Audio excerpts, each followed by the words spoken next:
नमस्कार साथियों, मैं विक्रम शर्मा अभिवादन करता हूं आपका कम्युनिकेशन स्किल्स के इस वीडियो कोर्स के भाग 15 में।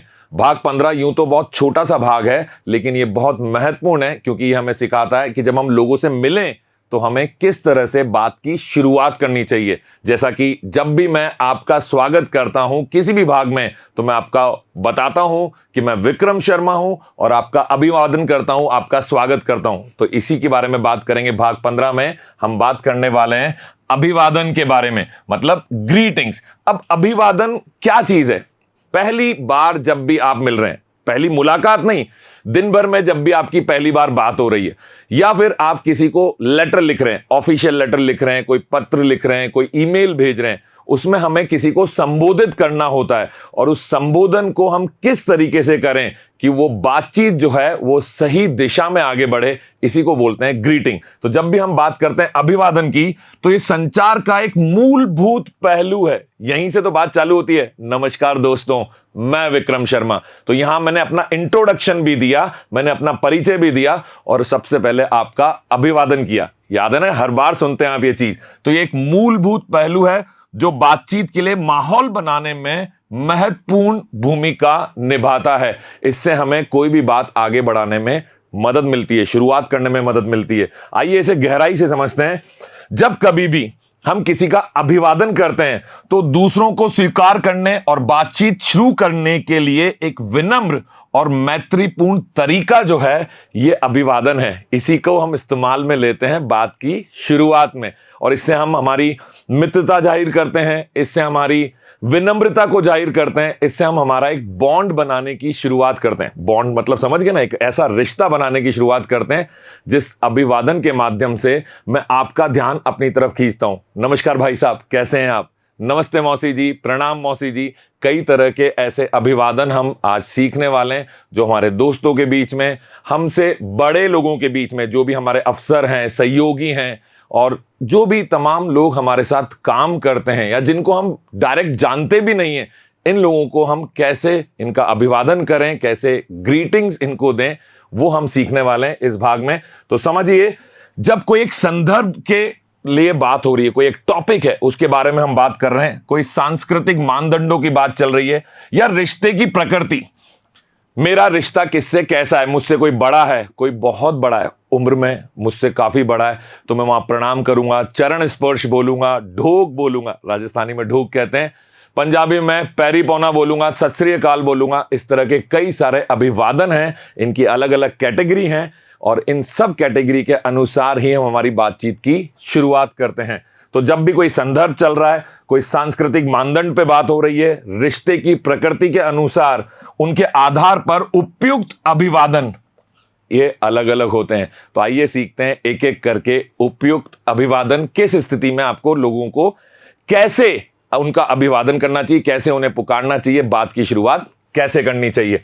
तो जब हम बात कर रहे हैं तो यहां विभिन्न स्थितियों में इस्तेमाल किए जाने वाले कुछ सामान्य अभिवादन दिए गए हैं। कौन कौन से हैं वो? जब कभी भी आपका औपचारिक संवाद हो रहा है, जहां पर आपको सम्मान दर्शाना है, रेस्पेक्ट देना है किसी को, वहां पर आपका अभिवादन कैसा होना चाहिए? आप लिखेंगे डियर सर, रेस्पेक्टेड मैम, आदरणीय प्रिंसिपल महोदय। तो ये आपका औपचारिक संवाद की शुरुआत है, आप एक सही अभिवादन से शुरू कर रहे हैं। लेकिन अगर अनौपचारिक संवाद चल रहा हो, जैसे मेरा मित्र या कोई मेरे हम उम्र मुझे एक लेटर लिख रहा है या ईमेल कर रहा है, तो वो लिख रहा है डियर विक्रम, हाय विक्रम, हेलो विक्रम, हे विक्रम, तो ये इनफॉर्मल अनौपचारिक संवाद के दौरान किए गए अभिवादन को दर्शाता है। लेकिन इसी में देखिए, अनौपचारिक में अगर hello Vikram sir, hi Vikram sir, dear Vikram sir, तो ये सर लगा देने से ये अनौपचारिक संवाद किस में बदल गया? औपचारिक संवाद में। तो आपने अभिवादन का प्रकार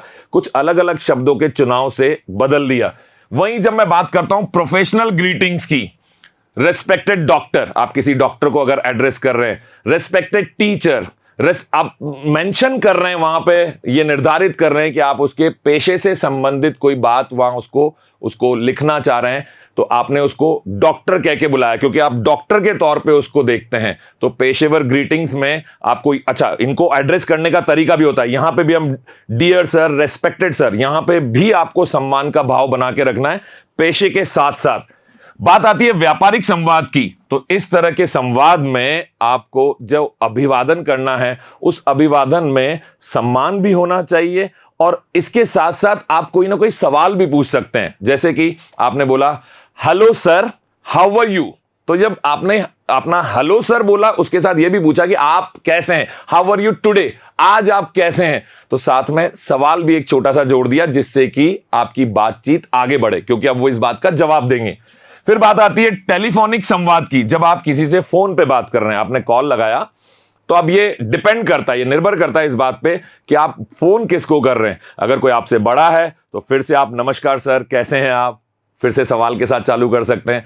अगर कोई आपका मित्र है, हाँ भाई कैसा है, तो इस तरीके से बात की जा सकती है। तो टेलीफोन पे भी ये निर्भर करता है कि आप किससे बात कर रहे हैं, लेकिन वहां पे आपको लोग देख नहीं रहे, तो आप शुरुआत अनजान आदमी से भी बात करेंगे, नमस्कार मैं विक्रम शर्मा बोल रहा हूं, आप अपने बारे में बताएंगे, फिर पूछेंगे क्या मेरी बात विक्रम शर्मा जी से हो रही है, मतलब सामने वाले का जो भी नाम है।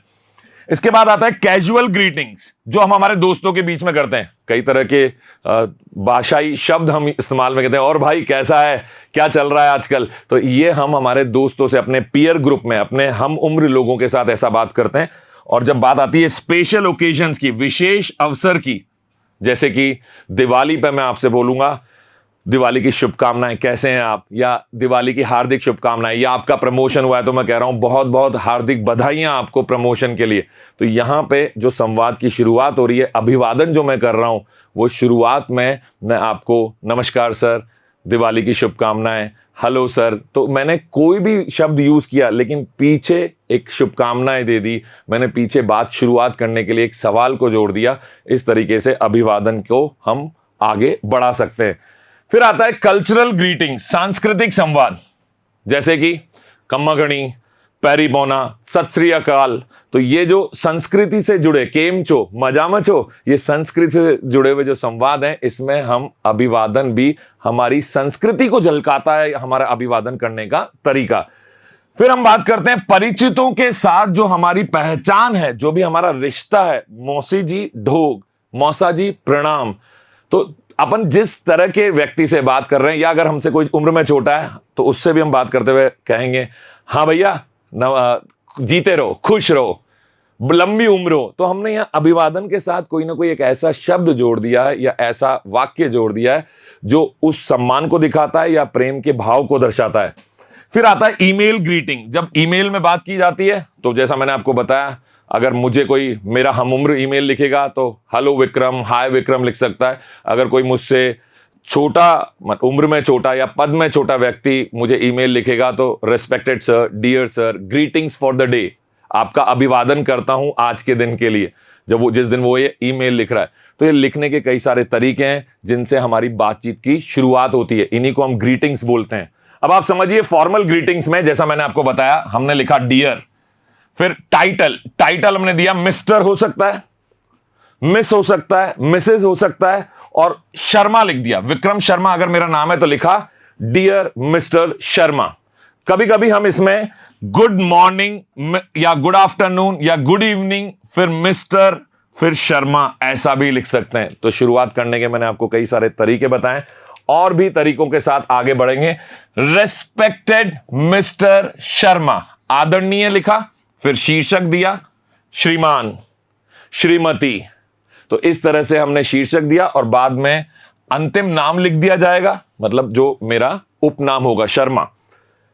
फिर उसके साथ ही साथ अगर मैं सम्मानित किसी सहकर्मी के लिए बात करना चाहता हूं तो मैं लिखूंगा हेलो, उसको लिखा, फिर मिस्टर, लास्ट नेम लिख दिया, अब हेलो लिखा। अब ये कोई मेरा समकक्ष है, सहकर्मी है, लेकिन मैं उसमें यहां पे भी सम्मान दिखा रहा हूं, मिस्टर लिख के मैंने सम्मान दिखाया। ग्रीटिंग्स की जब हम बात कर रहे हैं, अभिवादन की, तो वहां पे हम नमस्कार कर सकते हैं, hello, greetings for the day, नमस्कार, कैसे हैं आप, इन सारी चीजों के साथ जब आप शुरुआत करते हैं तो आपका अभिवादन सही हुआ तो बातचीत भी आगे सही होगी। मिस्टर, मिस, डॉक्टर लिख सकते हैं प्रोफेशन के अनुसार, जो आपने अभी अभी हमने बात की थी कि अगर आप टीचर को लिख रहे हैं, डॉक्टर को लिख रहे हैं, तो उसका प्रोफेशन भी वहां मेंशन किया जा सकता है, बताया जा सकता है। हाउ डू यू डू, आप कैसे हैं, मैंने आपको बताया सवाल अगर आप थोड़ा सा जोड़ देंगे जिसमें आपने बताया कि मैं अच्छा हूं, आप कैसे हैं, वो इस तरह से आपसे बातचीत को आगे बढ़ाएंगे।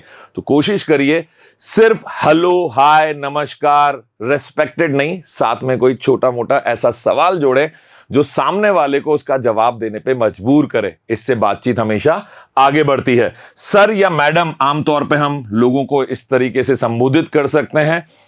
तो जब कभी भी अभिवादन करना है तो उसमें संबोधन के कुछ शब्द जुड़े होंगे, कुछ सवाल जुड़े होंगे जिससे बातचीत आगे बढ़े। और इस बात का विशेष ध्यान रखिए, गुड डे टू यू, आपका दिन शुभ हो। फिर यहां हमने टाइटल लिखा, उसके बाद हमने लास्ट नेम लिखा। कई बार हमारी आदत होती है कि हम पूरा नाम लिखते हैं, विक्रम शर्मा लिखते हैं या मिस्टर शर्मा भी लिख सकते हैं। यह आजकल फॉर्मल ग्रीटिंग का एक तरीका है। और आप पूछ सकते हैं, जैसे सवाल के लिए मैंने आपको कहा, मुझे आशा है कि यह संदेश आपको अच्छा लगेगा, या फिर मैं आशा करता हूं कि आप और आपका परिवार पूर्ण रूप से स्वस्थ होंगे। तो ऐसी कोई भी सवाल, ऐसा कोई भी स्टेटमेंट हम अगर देते हैं तो उससे सामने वाले को पढ़ने में अच्छा लगता है और वो आपके आगे के मैसेज को भी ध्यान से पढ़ता है। बातचीत के दौरान उसको सुनने में अच्छा लगता है और वो अपनी तरफ से भी कोई ना कोई जवाब जरूर देता है। फॉर्मल ग्रीटिंग्स या औपचारिक अभिवादन के बाद हम बात करेंगे इनफॉर्मल ग्रीटिंग्स या अनौपचारिक अभिवादन भी हम इसको बोल सकते हैं। जब भी आप अनौपचारिक तरीके से किसी का अभिवादन कर रहे हैं तो ऐसा कौन व्यक्ति होगा जिसके साथ आप अनौपचारिक हैं? आपका कोई मित्र होगा, आपका कोई परिचित होगा, कोई ऐसा जानकार जो या तो आपका सीधा सीधा मित्र है या उसके साथ आपका मित्रता पूर्ण एक रिश्ता है, जिस वजह से आपको उसके साथ बहुत ज्यादा औपचारिक होने की आवश्यकता नहीं पड़ रही है। यह आपको अपनी बात को सहज तरीके से रखने में, व्यक्त करने में मदद करता है। जब कभी भी आप अनौपचारिक अभिवादन करते हैं तो आप इजी हो जाते हैं, आप उसके साथ कंफर्टेबल हो जाते हैं, समझ रहे हैं, सहज हो गए आप उसके साथ। और यह अभिवादन जो है अनौपचारिक और व्यक्तिगत बातचीत के लिए उपयुक्त है।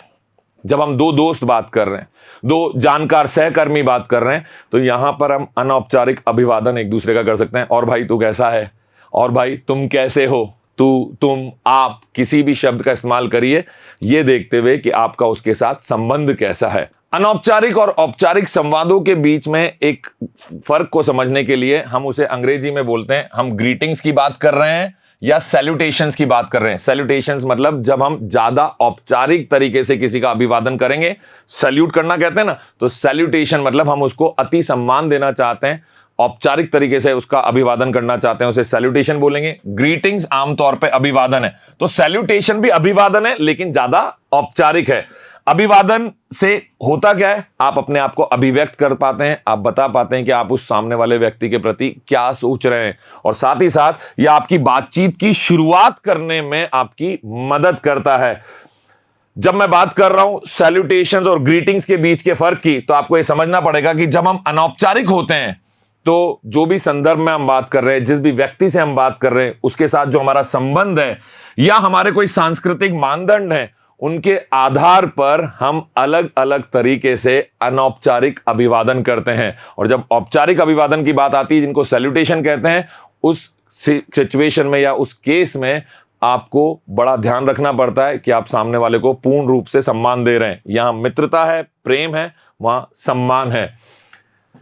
अब देखिएगा, जब मैं ग्रीटिंग्स की बात कर रहा हूं, जिसको हम बोल रहे हैं अनौपचारिक अभिवादन, तो hey, good morning, good afternoon, good evening, इस तरह से सुप्रभात, शुभ दोपहर, शुभ रात्रि, इस तरीके से हम किसी के साथ इनफॉर्मल या अनौपचारिक अभिवादन आदान प्रदान कर सकते हैं। वहीं जब सैल्यूटेशंस की बात आती है, वो भी है तो अभिवादन, लेकिन कैसा है, औपचारिक अभिवादन है। अभिवादन और जब औपचारिक हो जाए तो आपकी जो अभिव्यक्तियां हैं लिखित संचार में, खास तौर से जब हम ईमेल लिखते हैं, पत्र लिखते हैं, उस समय पर आपको वहां जो शीर्षक आप रखते हैं, मतलब पत्र का शीर्षक नहीं, उस अभिवादन का शीर्षक आदरणीय, महोदय, तो इस तरीके से हम किसी को भी औपचारिक तरीके से एक पत्र लिखना चालू करते हैं। ये आमतौर पर अधिक संरचित प्रारूप का पालन करते हैं, ज्यादा स्ट्रक्चर्ड होते हैं, एक फॉर्मेट में चलते हैं, एक पैटर्न इनका होता है, और इनमें उपाधियां दी जाती हैं। रेस्पेक्टेड सर, तो हमने सर एक उपाधि उनके लिए यूज की है। सम्मानजनक या सम्मान सूचक शब्दों का इस्तेमाल किया जाता है, सम्मान की अभिव्यक्तियां इसमें शामिल होती है। तो अगर मोटे मोटे तौर पे देखा जाए तो अभिवादन के हमने दो प्रकार कर दिए, एक औपचारिक एक अनौपचारिक। जो औपचारिक हैं उनको सैल्यूटेशंस बोलेंगे और जो अनौपचारिक हैं वो ग्रीटिंग्स या सिंपल अभिवादन उनको कह सकते हैं। जब औपचारिक अभिवादन की बात कर रहे हैं तो संदेश के मुख्य भाग से पहले यह आ जाता है और उसके बाद प्राप्तकर्ता का नाम या पद आता है। रेस्पेक्टेड मैनेजर, तो हम वहां बताना चाह रहे हैं कि हमने सम्मान भी दिया और हम किसी ऑर्गेनाइजेशन या किसी संस्था के मैनेजर को संबोधित कर रहे हैं। जहां हमें नाम नहीं पता होता वहां पद लिखा जाता है, जहां हमें नाम पता होता है वहां सम्मानजनक एक शीर्षक लगाते हुए मिस्टर, मिस, मिसेस, जो भी हम वहां लिखना चाहते हैं उस शीर्षक के साथ फिर उनका नाम लिखते हैं। अगर आपको, मैंने पहले भी बताया, पूरा नाम नहीं पता तो आप सरनेम, जिसको हम बोलते हैं उपनाम, सिर्फ वो लिखेंगे, आदरणीय शर्मा जी, तो आपने सम्मान दिया। तो यह आपका औपचारिक संवाद के दौरान दिया गया अभिवादन है। औपचारिक संवाद में जो आप अभिवादन करते हैं आमतौर पर उसमें हम डियर विक्रम, कोई नाम अपन ने, मेरा नाम ही बार बार मैं ले रहा हूं, या फिर नमस्कार प्रिय महोदय या महोदया, इस तरह के अभिवादन के साथ हम शुरुआत करते हैं क्योंकि यहां हम सम्मान देना चाहते हैं। तो अब आप, मुझे लगता है पूर्णतः ये समझ चुके हैं कि जब हमें किसी को सम्मान देना है तो किस तरह का अभिवादन करना चाहिए, जब हमें किसी के प्रति मित्रतापूर्ण व्यवहार दर्शाना है तो हमें किस तरह का अनौपचारिक जो संवाद है उसमें किस तरह का अभिवादन करना चाहिए। उम्मीद करता हूं कि आप काफी चीजें तो पहले से समझते थे, लेकिन अब उसे और ज्यादा स्ट्रक्चर्ड फॉर्म में, एक ऑर्गेनाइज्ड फॉर्म में, एक तरीके से स्तर दर स्तर आपको हर एक बात समझ में आई होगी। जल्दी मुलाकात होगी कम्युनिकेशन स्किल के अगले भाग में। धन्यवाद।